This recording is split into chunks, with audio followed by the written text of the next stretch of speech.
छठ पूजा की शुरुआत इस साल 17 नवंबर से हो रही है।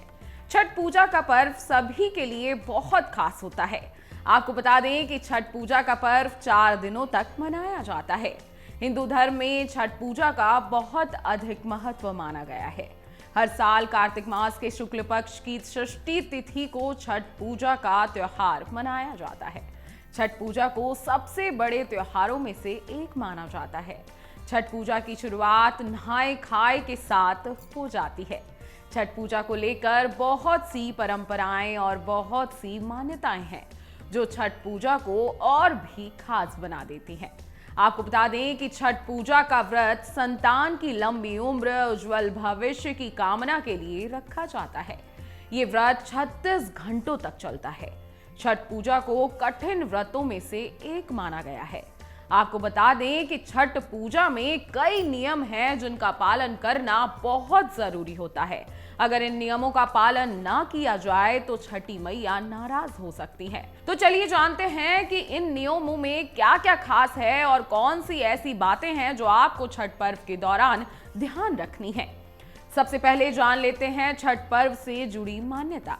छठ पर्व से जुड़ी हुई कई मान्यताएं हैं। मान्यता के अनुसार जब महाराज पांडु किंदम ऋषि की हत्या का प्रायश्चित करने के लिए अपनी पति कुंती के साथ वन में घूम रहे थे, तब उन्हीं दिनों पुत्र प्राप्ति की इच्छा से उन्होंने रानी कुंती के साथ मिलकर सरस्वती नदी में सूर्य की आराधना की।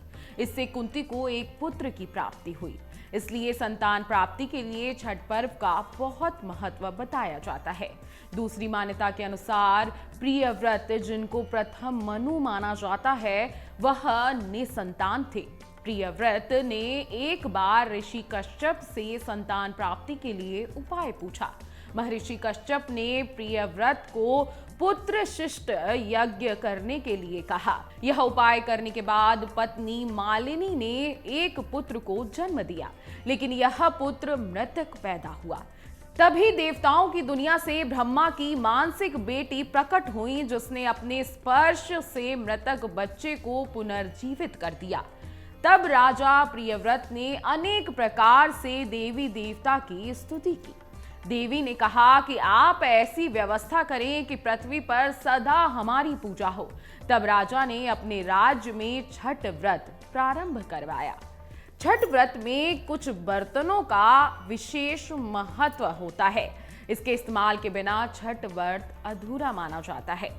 छठ पूजा में मुख्य रूप से सूर्यदेव की पूजा की जाती है और सूर्यदेव को अर्घ दिया जाता है। छठ पूजा में विधि विधान से उनकी पूजा की जाती है।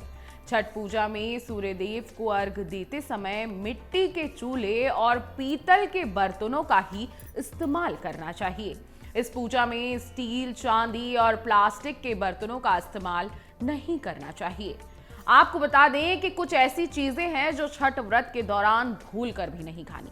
जी हाँ, हिंदू धर्म में छठ व्रत को बहुत ही शुद्ध माना जाता है। इन दिनों में प्याज और लहसुन का सेवन करना वर्जित बताया गया है। इसके साथ ही इन शुभ दिनों में भूलकर भी आपको मांस मदिरा का सेवन नहीं करना है।